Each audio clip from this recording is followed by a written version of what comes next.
All right, peace and blessings, fam. What's going on? This 52 Rob, brother Rob here. We here at Norfolk State University getting our sparring in 52 blocks class. So here we go. I'm sparring with one of our students here, and he's doing a great job. I'm working the jab, trying to jab. Now I got a longer reach than he does, so that was, certainly to my advantage here. But he's trying to work around that extended reach. I got super long arms, right? And so he's working to try to get inside, but I'm trying to keep him on the outside with the jab. So here we are working the sparring. I want you guys to pay attention to certainly the 52. Look at the hand movement here. I'm working the blocks, anything from windshield wiper. We're going to slow it down here. Windshield wiper. I'm bringing it to the double pyramid, skull and bones.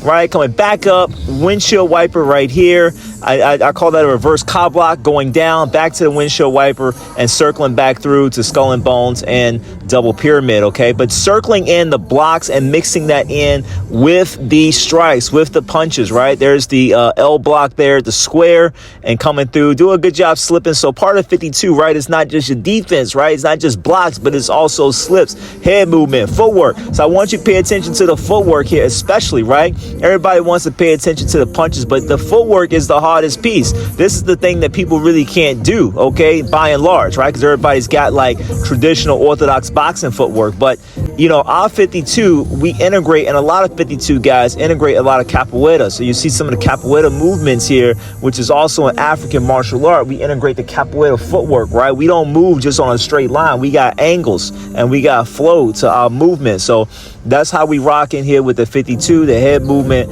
and the blocks all working in unison. So here he's got to work on the range. His back foot too is down on that punch, right, on that cross. So he's got to work on, pivoting on that back foot and then just working the range. So I realize it's difficult, it's hard. So we're going to work on some specific things next time we train on how to get in close. Here, I think I may be touching him, but, and then he's touching me as well. So we're both kind of slipping each other's punch. Here, I just come in with that cross, but notice I step my back foot through on that cross as well. Again, we're going really light, right? These aren't hard punches. I'm just kind of touching, right? So all the punches are just really just trying to touch. But I want you, again, guys, focus on the footwork, right? Focus on the footwork and the movement. I'm switching my feet, switching the angles. I'm not always southpaw. I prefer southpaw. Now here he's working his skull and bone. Now we did this in class. We worked on skull and bone in class. So it's great to watch him working it and then a follow-up punch afterwards. So I was very excited to see him working that.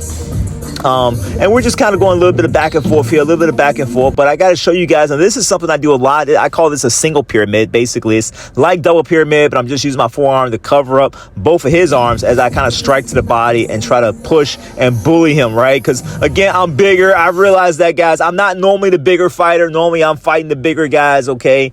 But in this case, I'm the bigger fighter. So guess what? I'm going to take advantage of it, right? It feels good to be the big fighter for once, you know what I'm saying? I'm always getting bullied and beat up by the bigger guys. So I'm gonna be the bigger guy and the bully this time, right? But again, focus on the footwork here. And a lot of this is to switch angles and also to alter my distance, okay? Coming on a curved line and just giving him different looks. So he's hopefully not able to get a good read and a good beat on where I am or what I'm doing, right? So that's kind of the purpose of the footwork. Again, switching my feet, using that sweep step. That's essentially the energy footwork I'm using. He did a great job here. He actually threw a feint and then punch to the body, which I thought that was beautiful. So I gave him props on that. Here I'm using skull and bones. And then I kind of show him that's what I'm doing as well, right? So using skull and bones here, because again, this is something we covered in class. So I'm just, letting him know, hey, this is what I'm working on as well, right? This is good here. Good offense. Now here, I got kind of my back turn. I'm at a bad angle, right? But again, this is where the footwork comes in. Right here, he should be able to rush forward, and he's got good range on me. He should be able to catch me. But again, it's just circling the foot out, right? And that's something I call a full pivot. And, we cover that in other classes, okay? But I'm just trying to highlight some of the different strikes, some of the things that are landing, some of the things that are missing, so you can kind of see how we're working this in with the 52. Again, I'm trying to stay close to him too, because I know, even though I'm the bully here, right, I'm the bigger guy, and we kind of finished the round, I'm trying to stay close to him because I'm trying to give him opportunities to be in his range where I'm not just like moving and running and just staying out of range. Here I got another young fighter here. He's got great head movement. This one a little bit more, it's a bit of a challenge for me, okay? This is good here. He's working closed door. He actually lands some really good strikes on me. He actually lands some really good punches, and it was very hard to hit him. Very hard to hit because of his low stance and his head movement. This is beautiful right here. He's using kind of that crown, right? Like a single crown, and he's going, which is that high block, right? And then he's going for the body shot right here, the body shot, which was beautiful, okay? So that was a solid hit, solid land. You know, it was like, okay, all right, I see what's going on, right? But even at the same time, there wasn't a whole lot I could do with it. Now, he's focused right now on trying to hit my arms, right? Strike the arms. That's kind of what I talked to him about. Here, I'm trying to reach him with the jab. Maybe I kind of graze him a little bit with it, but not a clean hit. You know, it's hard to hit him because even though I got the longer arms, he's doing a great job of moving his head, right? Even right here, the footwork, right? He's just scooting back, just out of range of my long arms, long shot. And here I switched my feet as a way to recover because I was pretty far extended right there, right? So sometimes I will use my footwork to recover, especially when I'm overextended, which sometimes happens when you're going for that shot, right? And so here we are again. Now we're kind of, you know, toe-to-toe again. I'm trying to stay on the outside of his foot.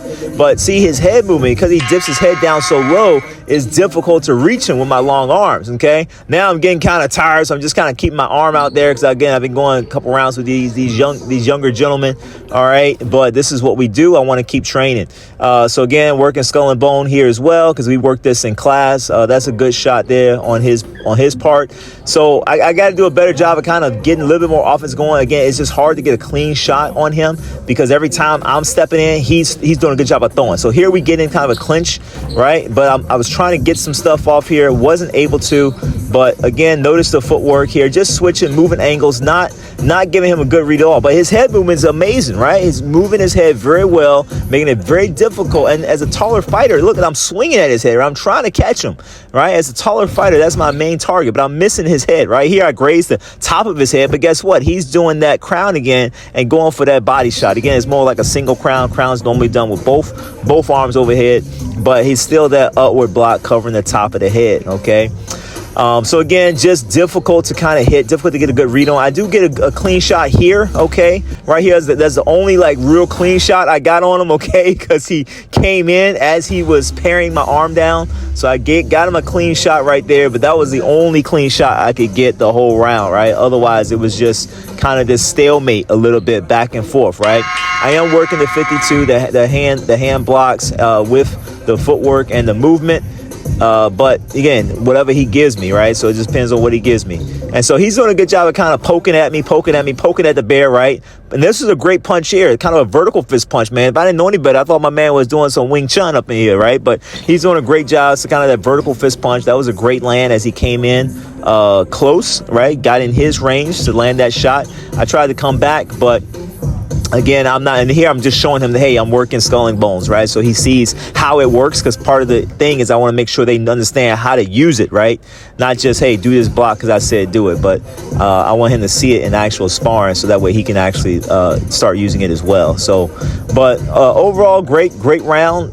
Again, difficult to hit, good head movement.